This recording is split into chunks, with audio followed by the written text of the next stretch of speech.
Our fiscal situation is a 350-pound, 2-pack-a-day smoker on the ICU table. The U.S. federal budget is on an unsustainable path. We're going to be broke really quickly unless we get serious about dealing with our spending issues. There's no shortage of voices sounding the alarm about the national debt. America's borrowing levels are currently the same size as the entire economy and are expected to skyrocket from here. That's because the U.S. spends way more than it brings in and then borrows to cover that deficit.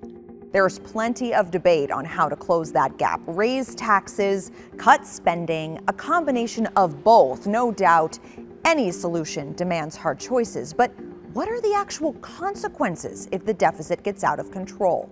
I often liken this to the invisible dog fence, where you really don't want to hit it, but you won't know until you do.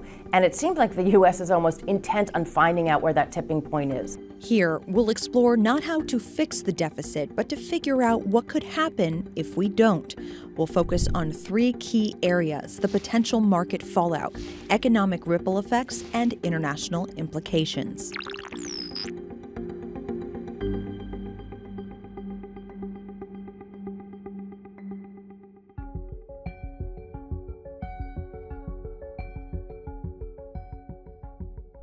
Even though debt has been central to America since 1776, we haven't yet seen a tipping point. For much of the nation's history, the U.S. tried to balance the budget. That changed toward the end of the 20th century. 1991, 1990 were periods when there was a lot of uncertainty about our economy. I remember I was at that time co-senior partner at Goldman Sachs, and a lot of our clients were very uncertain of what was going to happen, and deficits played a big role in that. This is Robert Rubin. He advised Bill Clinton on his presidential campaign, The Transition, and later joined the administration. He ultimately served as the 70th Treasury Secretary. I'll never forget, we had a meeting of the economic team, and at some point he looked at us and he said, "This is a threshold issue. It's going to be difficult politically, but this is what we have to do." And that is indeed what we did. Tonight at midnight, America puts an end to 3 decades of deficits and launches a new era of balanced budgets and surpluses.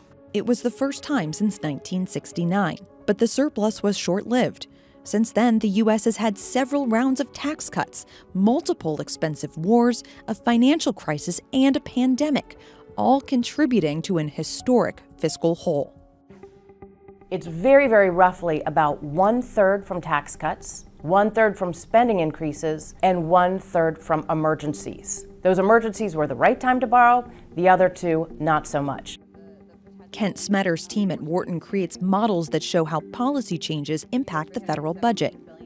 What does the model tell you in real time about the current state of our deficit? Fiscal policy is not sustainable. The economy essentially blows up. There's so much debt under current law that fixed income markets, bond markets will collapse. Smetter's model shows that collapse could happen within 20 years. If Congress really doesn't get its act together and try to figure out some grand bargain that solves this problem, then there's only one mathematical way of getting out of this, and that is for some type of default to happen.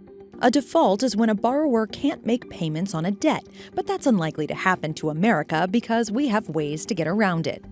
The United States can pay any debt it has because we can always print money to do that. If you print bonds in your own currency, what happens to the currency is it can be a question, but you don't default. We just cranked up the printing press. That now means there are more dollars in the economy that are chasing the same amount of goods and services. That's where inflation comes from. And that's what we've seen throughout history of other countries that have struggled with high debt.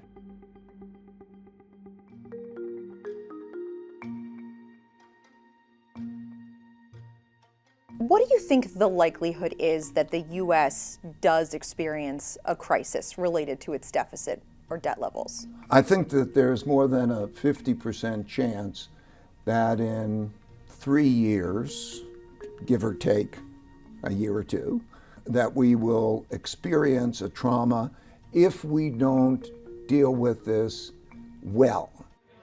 Ray Dalio has been a global macro investor for 50 years, known for starting Bridgewater Associates. He's been concerned about government debt levels since the 2008 financial crisis. I think of myself being very much like a doctor. I watch the plaque build up in the system. I always said it was unhealthy, but I have not said before that the supply-demand picture is a very serious picture as it is now.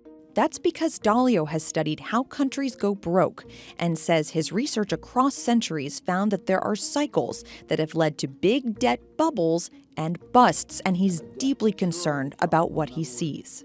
The supply that's going to be produced by deficits is greater than the demand for that debt. Like watching somebody having a circulatory system condition, you can measure those things. It's getting very severe. To raise money and help pay for the growing deficit, the U.S. government issues and sells treasuries. When investors start getting jittery about too much debt flooding the markets and the risk of inflation, they'll insist they get paid even higher rates to buy treasuries. Ed Yardeni first started noticing this behavior in the 80s, a response to the raging inflation from the prior decade. There was a lot of fear among investors that they could get burned again.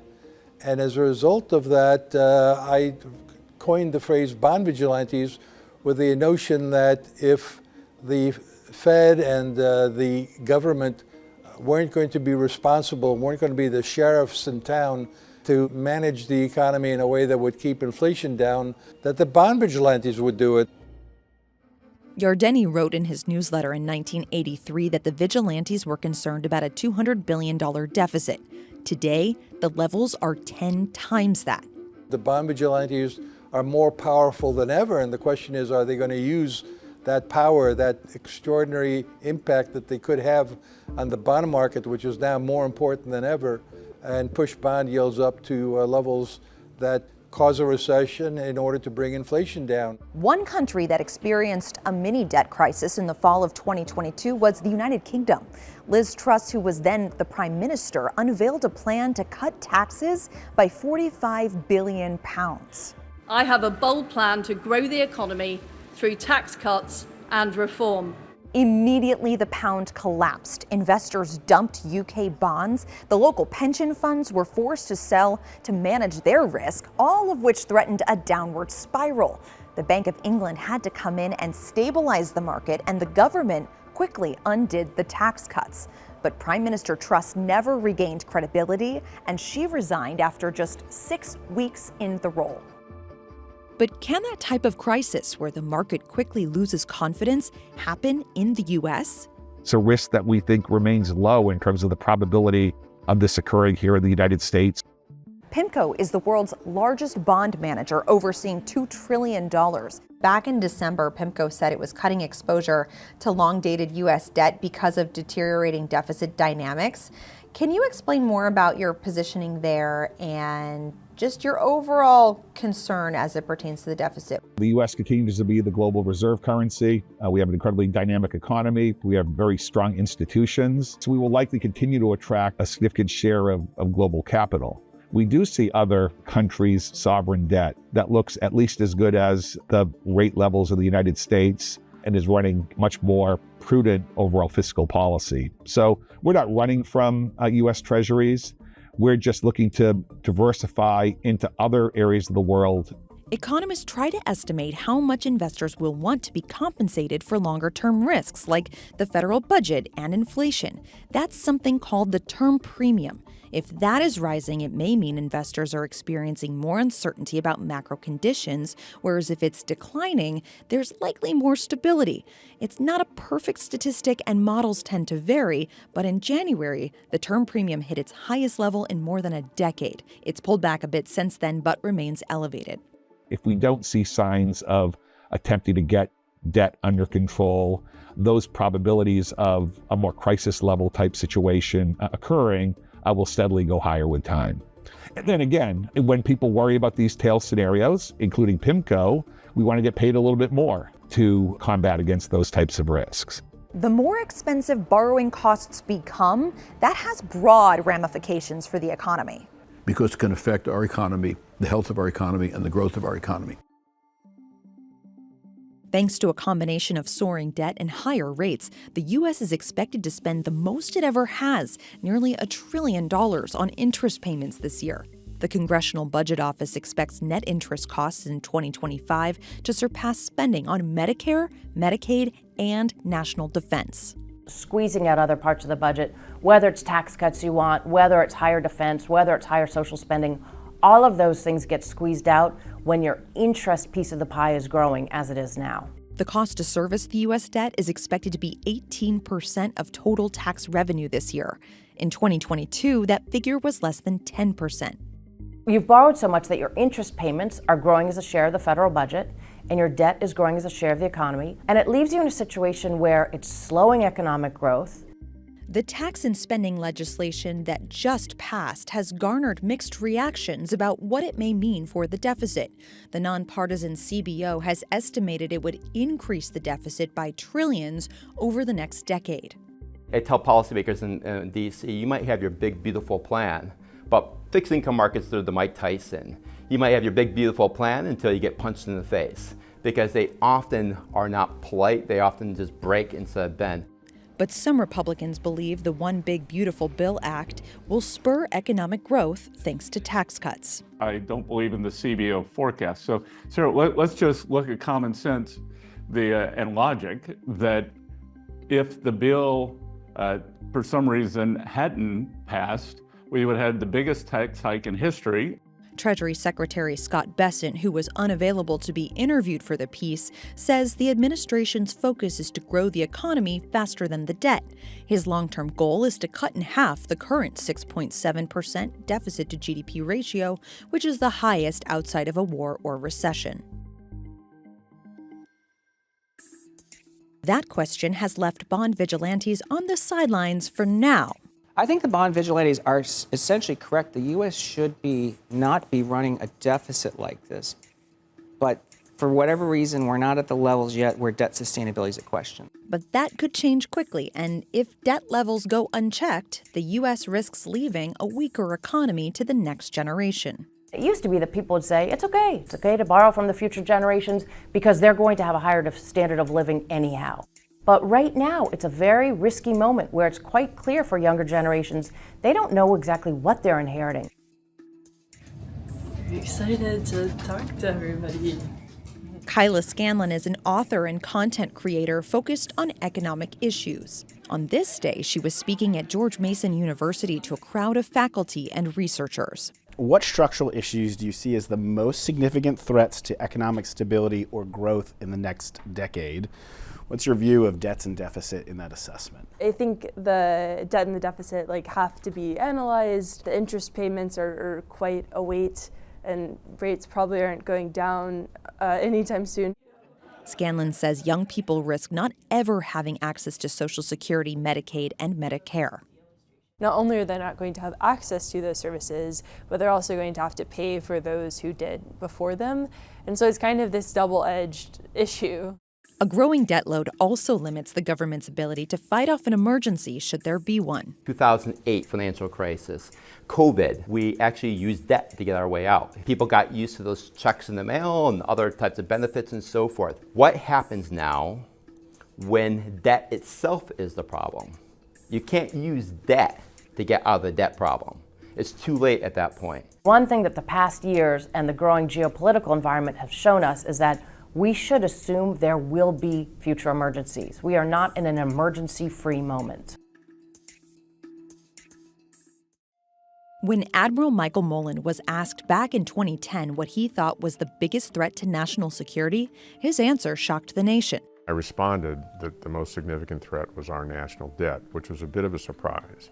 The reporter and others actually would have expected some kind of weapon system or some kind of country or something like that. Mullen served as the chairman of the Joint Chiefs of Staff under Presidents George W. Bush and Barack Obama. Typically each year, the Defense Department budget takes up about half of that uncommitted money. As interest rates possibly would go up, as our debt continued to increase, and we pay off our debt with some of that uncommitted money as well, it would just squeeze the defense budget at a time of increasing international and geopolitical concerns, where it was my view the defense budget really needed to at least be maintained or rise over time. This year, the U.S. is expected to spend about $93 billion more on interest payments than on defense.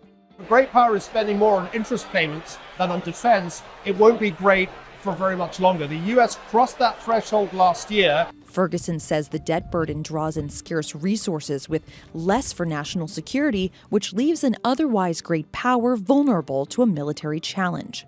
Unless interest rates come crashing down, which they haven't yet done, that means that interest payments are going up. So that is a really major problem for a superpower, that it is in a game of chicken with another superpower.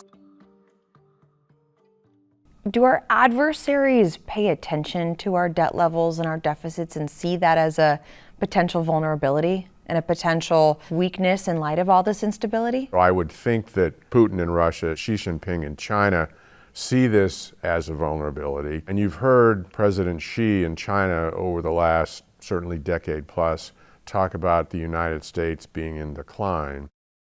The irony is China is one of the largest foreign holders of U.S. treasuries, although it's been steadily reducing its stash. International holdings of U.S. treasuries were near a record $9 trillion in April. Experts have warned that foreign creditors theoretically could use their bonds as financial leverage in a geopolitical disagreement.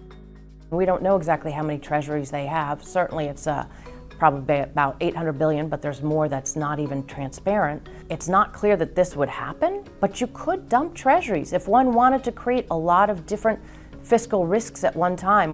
Though dumping treasuries is unlikely, as the country would have to accept steep losses.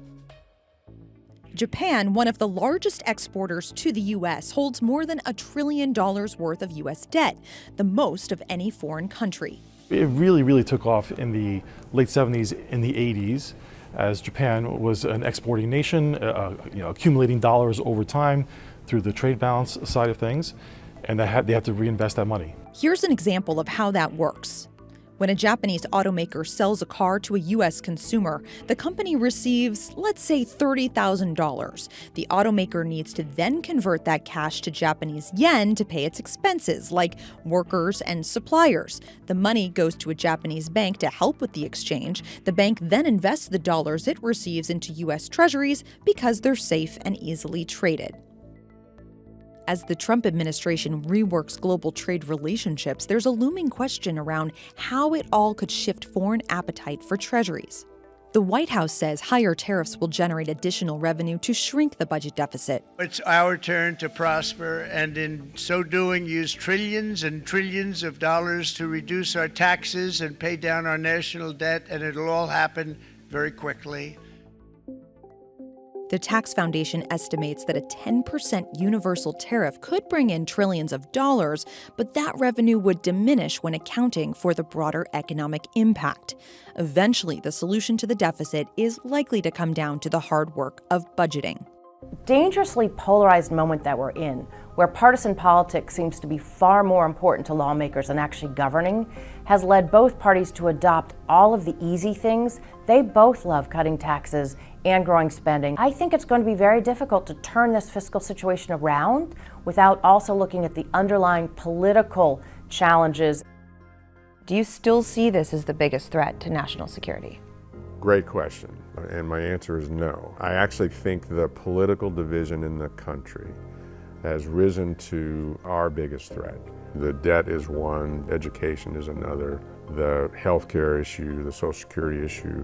That is going to take bipartisan support. It's going to take leaders from both sides of the political aisle to agree, and I think to compromise, in order to generate solutions which can move us ahead. And with the political divide seemingly increasing, that becomes harder and harder.